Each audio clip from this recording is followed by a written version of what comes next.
কে দিল পিরিতের বেড়া লিচুর বাগানে কমলার বাগানে সৈগ কে দিল পিরিতের বেড়া লিচুর বাগানে। ভাইছে কি অবস্থা, ভালো আছো ব্রাদার? ভাই আপনি তো পুরাই চেঞ্জ হয়ে গেছেন ভাই, কেমনে কি? আগে তো খেত কামারে কাজ করতেন। আরে ভাই অতীত নিয়ে টান দেও কেন ভাইয়া? তুমি একটা চাকরির কথা বলছিলা, চাকরি করবে নাকি?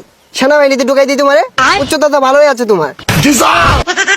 ভাই আমি যে উষা, আমার তো পুলিশে নেয় না, সেনামিতে ডুয়ে দিবেন কেমনে কি ভাই? আরে সমস্যা নাই, সেনাবাহিনী আমার কাছে ছোট ভাই। তুমি যদি 2 ফুট চাও তাও তোমারে ঢুকাই দিব না মানে চাকরিতে। আচ্ছা ভাই ঠিক আছে, একটা চাকরির ব্যবস্থা করে দিন যে। এই ভাইয়া দাঁড়াও, একটা ফোন দিই। হ্যালো কদম আলী, এই মুড়ে আমার গাড়িটা নিয়ে আসো তো। কি কোন ভাই, এই সিভার ওটা এত বড় গাড়ি ঢুকাইতেছেন ঢুকবো? আরে সমস্যা নাই, আসলেই দেখতে পারবা। ভাই এত চেঞ্জ এত টিয়া পয়সা ভাই কেমনে সম্ভব এগুলো ভাই? এই যে ভাই আপনার গাড়ি। ভাই এই গাড়ি চালাতে পারবেন? আরে 12 মাস তো এগুলাই চালাই। এই সরো। দেখছস ভাইয়ের কি চেঞ্জ। এ ভাই ভাই ভাই এ ভাই ভাই ভাই ভাই ভাই উঠেন ভাই, উঠেন। না সমস্যা নাই, ঢাকা শহর রেস করি তো এখানে ফাঁকার উঠপায়া গাড়িটা একটু পাকার দিকে চলে গিয়েছিল। তোমরা কাজ করো, গাড়িটা গ্যারেজে পাঠাই দেবো, সমস্যা নাই।